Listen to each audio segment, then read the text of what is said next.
রাজীব আহমেদ আছেন আমার সাথে। আমরা প্রথম আলোর বার্তা কক্ষ থেকে আপনাদের সবাইকে স্বাগত জানাচ্ছি। রাজীব, আমরা আলোচনা করব হচ্ছে যে বিএনপি যে নতুন সরকার গঠন করতে যাচ্ছে সেই সরকারে আসলে কারা কারা মন্ত্রী হিসেবে ডাক পেলেন। এখন পর্যন্ত আমরা পূর্ণাঙ্গ তালিকা হয়তো পুরোপুরি জানতে পারিনি বা আমরা ইতিমধ্যে জানার প্রক্রিয়ার মধ্যে আছি।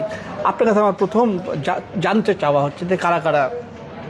দেখেন, আমরা 25 জনের একটি নিশ্চিত তালিকা আমরা পেয়েছি এবং আরও বেশ কয়েকজনের সঙ্গে কথা বলে নিশ্চিত হয়েছি যারা তারা মন্ত্রী হচ্ছেন। আপনি যদি জানতে চান আমি জ্যেষ্ঠ মন্ত্রীদের নাম বলতে পারি, যেমন মির্জা ফখরুল ইসলাম আলমগীর, আমির খসরু মাহমুদ চৌধুরী, জনাব সালাউদ্দিন আহমদ, ইকবাল হাসান মাহমুদ, হাফিজউদ্দিন আহমেদ, বীর বিক্রম, আবু জাফর, মোহাম্মদ জাহিদ হোসেন, খলিলুর রহমান আপনি জানেন যে নিরাপত্তা উপদেষ্টা ছিলেন। আমরা আরও নাম জানি, যেটা হলো জনাব আব্দুল আউয়াল মিন্টু, ওনার নামটা এসছে। কাজী শাহ মোফাজ্জল হোসেন কায়কোবাদ, কুমিল্লার এমপি। মিজানুর রহমান মিনু, যিনি রাজশাহীর এমপি। নিতাই রায় চৌধুরী, খন্দকার আব্দুল মুক্তাদির, আরিফুল হক চৌধুরী সিলেটের মেয়র ছিলেন। জহিউদ্দিন স্বপন, যিনি বরিশাল 1 আসন থেকে নির্বাচিত হয়েছেন। আমাদের কাছে আরও নাম আছে, যেমন মোহাম্মদ আমিনুর রশিদ, উনি টেকনোক্র্যাট মন্ত্রী হচ্ছেন। আফরোজা খানম, মানিকগঞ্জের সংসদ সদস্য, উনি এমপি মন্ত্রী হচ্ছেন। শহীদুদ্দিন চৌধুরী এনি, আপনি জানেন যে পরিচিত মুখ, উনি এমপি হচ্ছেন। আসাদুল হাবিব দুলু, উনি এমপি হচ্ছেন। মোহাম্মদ আসাদুজ্জামান, যে অ্যাটর্নি জেনারেল ছিলেন, তিনি মন্ত্রী হচ্ছেন। জনাব জাকারিয়া তাহের, উনি এমপি হচ্ছেন, মন্ত্রী হচ্ছেন। দীপেন দেওয়ান, এটা পার্বত্য চট্টগ্রামের, উনি মন্ত্রী হচ্ছেন। আনোমা এহসানুল হক মিলন, সাবেক শিক্ষা প্রতিমন্ত্রী ছিলেন, উনি মন্ত্রী হচ্ছেন। সর্দার মোহাম্মদ শাকাওয়াত হোসেন, উনি মন্ত্রী হচ্ছেন। ফকির মাহবুব আনাম, উনি মন্ত্রী সভায় ডাক পেয়েছেন। শেখ রবিউল আলম, যিনি ধানমন্ডির এমপি, আপনি জানেন, ওনারা মন্ত্রিসভায় ডাক পেয়েছেন। এই 25 জন, এটার একটা তালিকা আমরা ক্যাবিনেট থেকে পেয়েছি। আরও নাম আসবে, আরও মন্ত্রিসভা হবে, জি, প্রতিমন্ত্রী উপমন্ত্রী হবে। এবং আমাদের আপনি জানেন যে প্রথম আলো লাইভ করছে যে কোন কোন কে মন্ত্রিসভায় স্থান পাচ্ছে, সেটা পাঠক সেখানে গেলেও আরও মন্ত্রী প্রতিমন্ত্রীদের নাম জানতে পারবেন।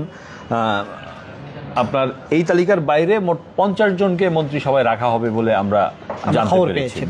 একটি রাজীব আহমেদ, যে আমরা গত আসলে 2 দিন ধরেই নানান ধরনের আলাপ আলোচনা ছিল, অনেক ধরনের নাম আকাশে বাতাসে ছিল যে মন্ত্রী হচ্ছেন, মন্ত্রী হবেন। এর মধ্যে একটি সাবেক একজন এই তত্ত্বাবধায়ক সরকার বা অন্তর্বর্তী সরকারে ছিলেন এমন একজনও থাকতে পারে শোনা যাচ্ছিল। শেষ পর্যন্ত তার নামটা এসেছে, খলিলুর রহমান। এটা একটা চমক বলতে চাচ্ছেন না? এটা নিয়ে যদি একটু বলেন। কারণ হলো এটা আমাদের জন্য নতুন অভিজ্ঞতা। জি, নতুন অভিজ্ঞতা যে অন্তর্বর্তী সরকার থেকে বা তত্ত্বাবধায়ক সরকার থেকে মন্ত্রিসভায় স্থান পাওয়াটা। এবং খলিলুর রহমান কিন্তু নিরাপত্তা উপদেষ্টা ছিলেন, তিনি কিন্তু নির্বাচন করেননি, তাকে টেকনোক্র্যাট কোটায় মন্ত্রী দেওয়া হচ্ছে। এবং আমরা দেখছিলাম যে উনি যখন নিরাপত্তা উপদেষ্টা হন তখন কেউ ওনাকে বিষয়ে প্রশ্ন তুলছিলেন, কিন্তু ওনাকে বিএনপি মন্ত্রিসভায় স্থান দিল। আমরা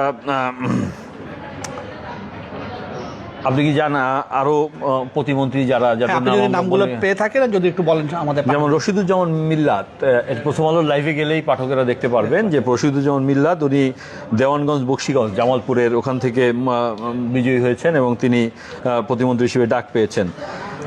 আপনি জানেন যে ঢাকায় নির্বাচন করে হেরে গিয়েছিলেন আমিনুল হক, সাবেক ফুটবলার, তাকেও কিন্তু প্রতিমন্ত্রী হিসেবে মন্ত্রিসভায় ডাক দেওয়া হয়েছে। আপনি জানেন যে ফরহাদ হোসেন আজাদ, যিনি পঞ্চগড় 2, উনি ওই আসনে বিএনপি থেকে নির্বাচিত হয়েছেন, তাকে প্রতিমন্ত্রী হিসেবে স্থান দেওয়া হচ্ছে। হাজী আমিনুর রশিদ ইয়াসিন, উনি প্রতিমন্ত্রী হিসেবে শপথের জন্য ডাক পেয়েছেন। মোফাজ্জল হোসেন কায়কোবাদের কথা তো আমরা বললাম, আগেই বললাম। আরিফুল হক চৌধুরীর কথা আগে বলেছি, সিলেটের মেয়র। এই নামগুলো মোটামুটি কনফার্ম ছিল। একটা নাম কিন্তু খুব বেশি পরিচিত নয় সাধারণ মানুষের কাছে, খন্দকার আব্দুল মুক্তাদির, যিনি সিলেট 1 থেকে, সিলেট মহানগর থেকে নির্বাচিত হয়েছেন। তিনি কিন্তু মন্ত্রিসভায় ডাক পেয়েছেন এবং তিনি নিজেই আমাদেরকে আমরা ফোন করেছিলাম। উনি বলেছেন সিলেটবাসী এবং দেশবাসীর জন্য দোয়া চাইছি, দল যে আস্থা রেখেছে তার প্রতিদান যেন দিতে পারি। রাজীব, একটা আমরা যদি একটু আলোচনা করি, সেটা হচ্ছে যে এখন পর্যন্ত কে কোন মন্ত্রণালয়ের মন্ত্রী হচ্ছে সেটা এখনো জানা যাবে না, সেটা তো পরে জানা যাবে, কিন্তু আমরা তো কিছু ধারণা করতে পারছি। যেমন খলিলুর রহমান সম্ভবত পররাষ্ট্রমন্ত্রী হচ্ছেন, হতে পারে। তাহলে কি অর্থমন্ত্রী আমির খসরু মাহমুদ হচ্ছেন? কারণ এটা শোনা যাচ্ছে এর আগে আমির খসরু মাহমুদ চৌধুরী হবেন, শোনা যাচ্ছে, মানে মোটামুটি গুরুত্বপূর্ণ জায়গা থেকেই শোনা যাচ্ছে, একেবারে হালকা নয়, যে আমির খসরু অর্থ এবং পরিকল্পনা প্রতিমন্ত্রীর দায়িত্ব পাচ্ছেন। তার প্রতিমন্ত্রী হিসেবে কিন্তু দেওয়া হচ্ছে জোনায়েদ সাকিকে, মানে অর্থ এবং পরিকল্পনা সেটা কি আমরা প্রতিমন্ত্রী। নিশ্চিত হয়েছি? মোটামুটি পরিবর্তন হতেও পারে, কিন্তু এই এখন পর্যন্ত বিএনপির গুরুত্বপূর্ণ জায়গা থেকে এবং সরকারের গুরুত্বপূর্ণ জায়গা থেকে, মন্ত্রী পরিষদের বিভিন্ন জায়গা থেকে আমরা জানতে পেরেছি জহিরুদ্দিন স্বপন ওনাকে কিন্তু তথ্যমন্ত্রীর দায়িত্ব দেওয়া হচ্ছে বলে আমরা জানতে পেরেছি। পরিবর্তন হতে পারে, আগেই বলে নেই যে আরও নাম আছে, যেমন নুরুল হক নূর, হ্যাঁ, ওনাকে কিন্তু পটুয়াখালী 3 থেকে তিনি নির্বাচিত হয়েছেন, ওনাকে কিন্তু মন্ত্রিসভায় ডাকা হয়েছে। আরেকটা গুরুত্বপূর্ণ জায়গা হচ্ছে যে মির্জা ফখরুল ইসলাম আলমগীর। জি। সাধারণত আমরা দেখেছি যে একটা দুইটা ব্যতিক্রম বাদে যিনি দলের মহাসচিব থাকেন বা সাধারণ সম্পাদক থাকেন, তিনি সাধারণত স্থানীয় সরকার মন্ত্রণালয়ের দায়িত্ব পান।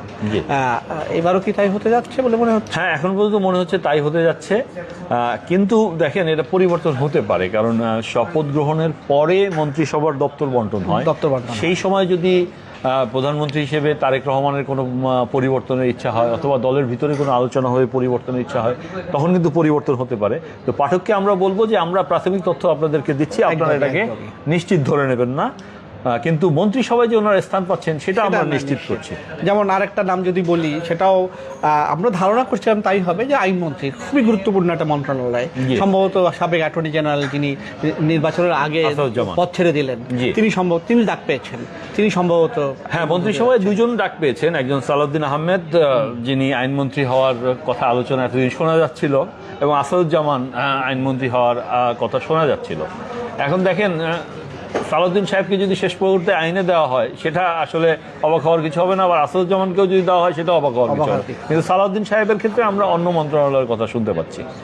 আচ্ছা, আমিনুল যে জাতীয় দলের গোলকিপার ছিলেন, যিনি হেরেছেন, তাকে মন্ত্রী করা হচ্ছে, তার মানে ক্রীড়া মন্ত্রণালয় সম্ভবত তার হাতেই থাকতে যাচ্ছে বলে ধারণা হয়তো করতে পারে। ক্রীড়া মন্ত্রণালয়ের যেহেতু আমিনুলকে আপনার দায়িত্ব দেওয়া হয়েছে টেকনোক্র্যাট মন্ত্রী হিসেবে, জানেন যে তিনি খুব সামান্য ব্যবধানে পরাজিত হয়েছেন, তো টেকনোক্র্যাট হিসেবে দেওয়া হচ্ছে, সেহেতু ধারণা করা যায় যে তাকে ক্রীড়া মন্ত্রণালয়কে টার্গেট করেই তাকে টেকনোক্র্যাট হিসেবে মন্ত্রী হিসেবে দায়িত্ব দেওয়া হচ্ছে। একটা জিনিস দেখলাম যে বেশ কয়েকজন আছেন যারা আগেও মন্ত্রী ছিলেন, সংখ্যাটা হয়তো অনেক বড় না, কিন্তু ছিলেন এমন অভিজ্ঞ কিছু মানুষও আছেন।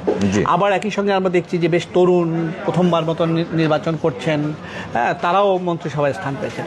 এই মিশ্রণটাকে আপনি কিভাবে পাঠকের জন্য যদি বলেন যে এটা দেখেন, এই মিশ্রণটা 50 জনের নাম যখন আমরা সব পাবো এবং পুরোটা কনফার্ম হবে যে 50 জন, তখন আমরা কিন্তু এটা বিশ্লেষণ করতে পারবো যে আগের মন্ত্রিসভায় কতজন ছিলেন, 2001 থেকে 6, নতুন কতজন স্থান পেয়েছেন, এর মধ্যে তরুণ কতজন, এবং পাঠক যদি প্রথম আলোতে নজর রাখে, প্রথম আলোর অনলাইনে, প্রথম আলোর ইউটিউব, ফেসবুক চ্যানেলে এবং প্রথম আলোর ছাপা পত্রিকায় এই সকল তথ্য কিন্তু জানতে পারবে। আমরা তালিকা পাওয়ার পরই আমরা এটা বিশ্লেষণ শুরু করব। আমরা হ্যাঁ, সেটা ঠিক আছে। আমরা একটু পাঠকের বা দর্শকদের উদ্দেশ্যে বলতে চাই যে 50 সদস্যের মন্ত্রিসভা হবে, যেটা আরও কম হবে বলে শোনা যাচ্ছিল, সেটা অনেক বাড়িয়ে দেওয়া হয়েছে। এবং আমরা জানি যে এর আগে বিএনপি যখন মন্ত্রিসভা গঠন করেছিল 2001 সালে, তখন সদস্য সংখ্যা ছিল 60 জন। হ্যাঁ, সুতরাং তার চেয়ে 10 জন এবার আমরা কম দেখতে পাচ্ছি, সেটা একটা বিষয়। এর আগে অবশ্য বেশ কম ছিল, 1991 সালে যখন আবার করা হয়েছিল তখন একটু কম ছিল। সব কিছু মিলেই যে আমরা দেখছি যে 50 জনের একটি মন্ত্রিসভা হতে যাচ্ছে। 50 জনের মন্ত্রিসভা হতে গেলেও প্রত্যেকটা মন্ত্রণালয় গুরুত্বপূর্ণ, তারপরেও একজন সাধারণ মানুষ হিসাবে হয়তো বেশি নজর থাকে অর্থের দিকে, বেশি নজর থাকে পররাষ্ট্রের দিকে, বেশি নজর থাকে হয়তো স্থানীয় সরকারের দিকে, স্বাস্থ্য মন্ত্রণালয়ের দিকে, শিক্ষা একটি বড় জায়গা, পররাষ্ট্র কথা আগেই বললাম, আইনের অনেকগুলো বিষয় রয়ে গেছে। সব কিছু মিলেই আসলে আমরা আশা করতে পারি বা আশা করি, আমাদের প্রত্যাশা বা সব মানুষ হয়তো বেশি দৃষ্টি দিবেন এই দিকেই, যে শেষ পর্যন্ত মন্ত্রিসভাটা কেমন হয় সেটা আমরা সামনের দিনগুলো আসলে বুঝতে পারবো। তার আগে রাজীব, আমরা যদি শেষ করি, তার আগে সকালবেলা যদি বলি যে আমরা এখন আলোচনা করতেছি মন্ত্রিসভা নিয়ে, সকালবেলা যে ঘটনাগুলো ঘটলো বিশেষ করে শপথ নিয়ে, সেটা যদি সংক্ষেপে ছোটো করে একটু বলেন, তাহলে আমরা আমাদের আজকের মতো। দেখেন যে সকালবেলা প্রথমে হলো বিএনপির সংসদ সদস্যদের শপথ হয়েছে, এবং প্রথম কথা ছিল যে ওনারা সংসদ সদস্য হিসেবে শপথ নেবেন, এবং পরবর্তীতে তারা সংবিধান সংস্কার পরিষদের যে সেটা শপথ নেবেন। কিন্তু দেখলাম যে বিএনপি সংবিধান সংস্কার পরিষদের শপথ নেয়নি এবং বিএনপির সালাউদ্দিন আহমেদ বলেছেন যে সংবিধানে যেটা নেই তারা আসলে সেই শপথ নিতে, এটা আগেই আমরা জানতাম। আমরা কিন্তু গতকালকে পত্রিকায় রিপোর্ট এটা প্রকাশ করেছি এবং আজকের পত্রিকায় আমরা রিপোর্টটা প্রকাশ করেছি।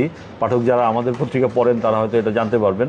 তো সেটা জানতাম এবং সেইটারই দেখা গেল তারা শপথ দিচ্ছেন না। কিন্তু জামায়াত ইসলাম এবং সংকটটা তৈরি হয়েছিল যে যেহেতু সংবিধান সংস্কার পরিষদের শপথ বিএনপি নিচ্ছে না, তাহলে জামায়াত কি সংসদ সদস্য হিসেবে শপথ নিবে, এনসিপি কি নিবে, এই সংকটটা কিন্তু জটিলতা কিন্তু তৈরি হয়েছিল। পরে দেখা গেল যে জামায়াত আসলে শপথ নিচ্ছে, এনসিপিও শপথ নিচ্ছে এবং তারা দুইটা শপথই নিচ্ছে। শুধু একটা দৃশ্যের কথা যদি একটু বলি ছোট করে, যে প্রথম দফায় শপথ নিলেন বিএনপির সংসদ সদস্যরা, তার দ্বিতীয় দফায় জামাত নিলেন এবং সঙ্গে কয়েকজন স্বতন্ত্র সংসদ সদস্য ছিলেন। এর মধ্যে একটু দেরি করে আসা বা নানান কারণে যেভাবেই হোক না কেন ইশরাক বিএনপির সংসদ সদস্য তিনিও এলেন, তিনিও পরের দ্বিতীয় দফায় এলেন। পরে যখন সংবিধান বিষয়ক শপথ নেওয়া শুরু হলো তখন আমরা দেখলাম যে আস্তে করে ইশরাক চলে যাবেন, আমার ধারণা ছিল রুমিন ফারহানাও চলে যাবেন। আপনি জানেন যে বিএনপির যে 7 জন যে স্বতন্ত্র সংসদ সদস্য নির্বাচিত হয়েছেন 7 জনই কিন্তু বিএনপির সাবেক নেতা এবং তাদেরকে বিদ্রোহী প্রার্থী হওয়ায় বহিষ্কার করা হয়েছিল। এবং আপনি জানেন যে প্রায় 78টি আসনে বিএনপির বিদ্রোহী প্রার্থী ছিল।